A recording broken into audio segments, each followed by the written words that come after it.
بچه‌ای غرمم ای ودی رشتم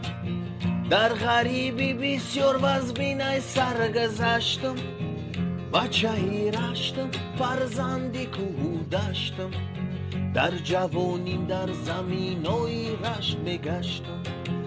بچه‌ای رشتم فرزندی کوه داشتم در جوانیم در زمینای رشت بگشتم سلام با طویل درن رو بدو غر توجیکو بدو فیضو بدو آبیگر سلامم ای تحت دیل با شهری روخو ای نومی غریبونی ای وطن برو سلامم ای تحت دیل با شهری روخو